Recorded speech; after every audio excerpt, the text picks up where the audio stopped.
Hello dear students in the subject hydraulic engineering. Today I'll complete this chapter boundary layer theory.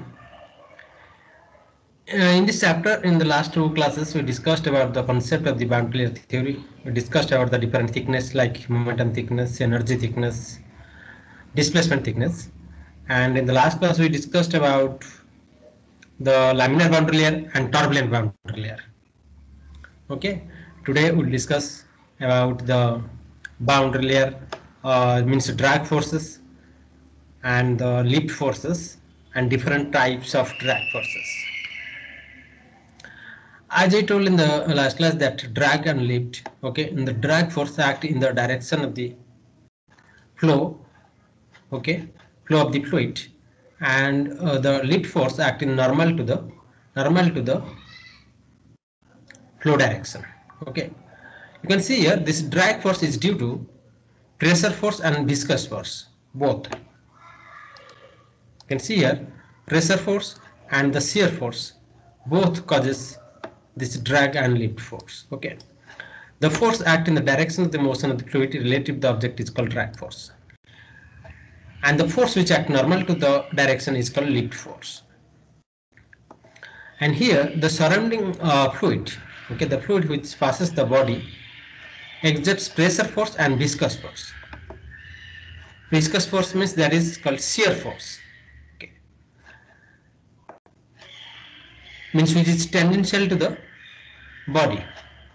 The size and shape of the object, this object, and the Reynolds number of the flow affect both the forces. So drag force, lift force, this is the resultant force. When a body has an axis of symmetry and free stream approaches the body along the axis, the body is said to be subject to drag in absence of lift. It means when the body is symmetrical with the flow, it means if let this body is not inclined, it is fully horizontal. In this, it is fully horizontal. So it is symmetrical with the flow direction. So in this case, there will be only drag. There will be no lift. Okay, there will be no lift, only drag, because the angle, the component in the normal direction will be 0. If it is fully horizontal, means the axis is symmetrical with this flow direction. Okay, if the axis of the body makes an angle with the flow direction, then there will be two components, one horizontal, one vertical. Okay, the production of lift requires a symmetry of flow about the direction of the free stream. Symmetry means it makes inclined. When the body makes inclined with the flow direction, it will have one component in the normal direction. The force have one component in the normal direction. That force is called lift force. Otherwise, if there is no inclination with the flow direction, then if it's let it makes 0 degree with the flow direction. If let it is inclined with it is like this, the flow is in this direction. Let flow is in this direction. It means it makes 0 angle with the flow direction. The axis is making 0 degree with the flow direction. It means there will be no component in the normal to the flow. Okay, in that case lift will be 0. There will be only drag. So it is possible to create drag without lift, but not possible to create lift without a drag. Without drag, lift is not possible, but without lift, drag is possible. The resultant of this drag and lift force, that is the square root of FD square plus FL square, okay, gives the resultant force. Okay, this is the center of pressure, okay, about which the resultant force acts. Usually this is the common usual formula, that is the CD into rho into A U square by 2, and this is the CL in rho A U square by 2. CD is the drag coefficient and this CL is the lift coefficient. Okay, is the general formula for estimating this drag force and lift force. Okay, as I told in the last class, this we discussed already. Next is the examples of this this drag and lift force where it's considered. The flow of water past a breeze weir. You can see the breeze weir. Okay, here this is one example. Flow of air past a structure. Flow of air past a structure like airplane. Okay, submarines, motion of airplane, submarines. Flow fluid fast blades in fans, blowers, compressing turbines. Okay, the blades in fans, blowers, compressing turbines. There will the in that case this drag and lift concept will come. For you can see here the turbine, the wind turbine, the blades. Okay, here the lift and drag forces come into picture. In the swimming, okay, when you're swimming, the thrust in this direction, you are giving the thrust, the force you are giving, the body is giving, but the flow is giving a force in this direction, that is called drag. The buoyancy will be in the normal direction, weight will be in the vertical direction. Okay. So these are the different examples where this drag and lift forces come into effect. Next is the types of drags. Okay, types of drag forces and their dependence on the different factor. Means on which factors this forces depends. Okay, this classification of this drag usually, as far as the syllabus is concerned, it's not so important. It's not, in depth it's not required. Just on the surface we'll describe this different drag forces about this classification of this drag. Okay. Profile drag, yeah, basically there is two major division. One is profile drag, another is induced drag. Profile drag is due to the profile of the body. Induced drag is due to the lift. Usually due to other forces like lift, there will be the drag forces occur. Okay, that is called lift induced drag or induced drag. It is basically due to the 3D nature of the flow. 3D nature of the flow, and is due to the velocity and vorticity distribution. It depends on the velocity and vorticity distribution. Here it depends on the profile of the body. And the profile drag means two types. One is parasite drag and there is wave drag. Parasite drag depends upon the shape, construction, material of the body.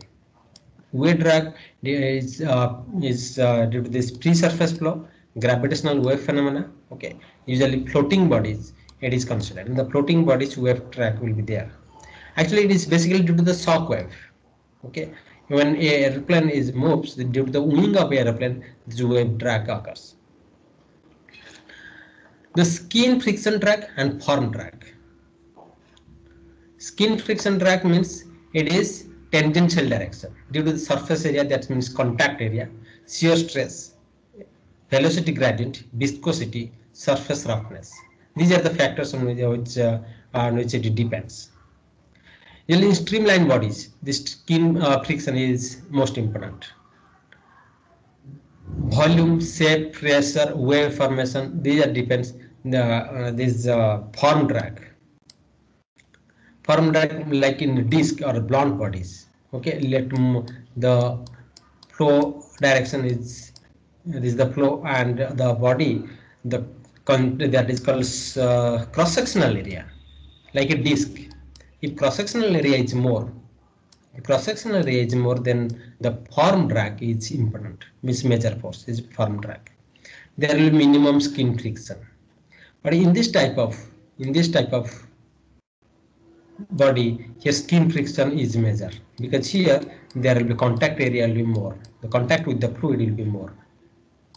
Here shear stress will be developed. Okay, so it depends upon the surface area, shear stress, velocity gradient, viscosity, surface roughness. So surface roughness measure plays a major role in skin friction drag. But in form drag, this cross-sectional area measure means the pressure gradient and the cross-sectional area of the body plays a major role. So parasite drag, as we told, that it is caused by the shape, construction, type and material of the body. It is independent of the lift. Okay, an airplane with a rough surface creates more parasite drag than one with smooth surface. Okay, so depends on the rough, depends on the surface condition. Okay, means in the rough surface the skin friction will be more. So parasite drag is more because parasite drag is two types. One is skin friction and there is form drag. Induced drag is formed due to lift. As soon as airplane takes off, the induced drag is created. Induced drag is result of pressure equalization between the high pressure under the wing and the low pressure above the wing. Due to the pressure difference, okay, this due to the lift, the induced drag is formed. During the takeoff, you can see that during the takeoff velocity is less. Okay, during that time lift, induced drag, the induced drag is high. Okay, parasite drag is less. Gradually when velocity increases, the parasite drag increases. Okay, induced drag decreases. Okay, and the total drag, initially it decreases, then after a certain point it increases. The total drag, which is summation of this parasite drag and induced drag, okay, it decreases initially, then after some time, okay, at some point of time it increases. Friction drag, as I told, that the drag which is caused by the shear stress at all points on the body concerned where it is tossed by the fluid in which it is immersed. It acts tangential to the surface, means in the tangential direction. Okay, in the tangential, if friction acts in this direction, so this tangential force is nothing but that friction drag. For smooth surface, if the surface is very smooth, then friction will be very less, means the drag force will be less. If it is a rough surface, then there will be large friction, and means drag force will be more. The friction drag will be more.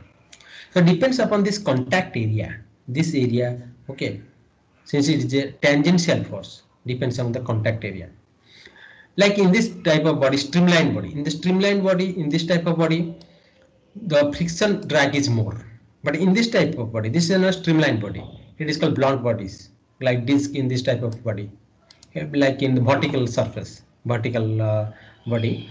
Okay, here the form drag is more. Form drag, I thought that the drag created due to shape of the shape and area of cross section of the solid body moving through the fluid. This is created due to the viscous flow to be faced with an adverse pressure gradient. Okay, due to the pressure gradient here in this portion and this portion, due to this side, both sides of this body, due to the pressure gradient, it is formed. And if this cross-sectional area is more, then blunt, then this form drag will be more. In this type of streamlined bodies, so this form drag will be less. But in blunt bodies, in this type of vertical bodies, the form drag will be more. Okay, so it depends upon the cross-sectional area of the body. Okay, so this is about the difference between the frictional drag and form drag. Next and last one is wave drag, or it is called compressibility drag. Compressibility drag means due to the compressible air. When compressible air flows past a body, then it is called compressible drag. Compressibility drag or wave drag. It is usually occur due to the shock wave forms over or in front of the air pressure. Due to shock wave over and in front of the air pressure. This is the body, like airplane, you can say the wings are there. This is the wings or some okay, some part of this body. It causes a shock wave, direct shock wave here. Due to the shock wave, there will be wave formation behind this structure. So airflow separation causing wave drag. This airflow separation causes wave drag. Okay, so it retards the forward movement of airplane. So first one, it causes due to shock wave, and it retards the forward movement of airplane. So it decreases the velocity of this, the acceleration of this body. Okay, like airplane. Shock waves radiates a considerable amount of energy. This shock wave radiates considerable, means huge loss of energy, huge amount of energy. So it results a drag on the aircraft. It results a drag in the aircraft. That is called wave drag. So it can be reduced by incorporating one or more aerodynamic design features such as wing sweep, ultra thin wings. If there will be thin wings and design features such as wing sweep, okay, then the shock will be very less, and the wave this wave drag will be very less. Okay, so these are about the types of drags. Okay, so just a little bit we discussed about this in depth. It is not required as far as your syllabus is concerned. Okay, so here I am completing this chapter, boundary layer theory. Okay, this much. Thank you so much.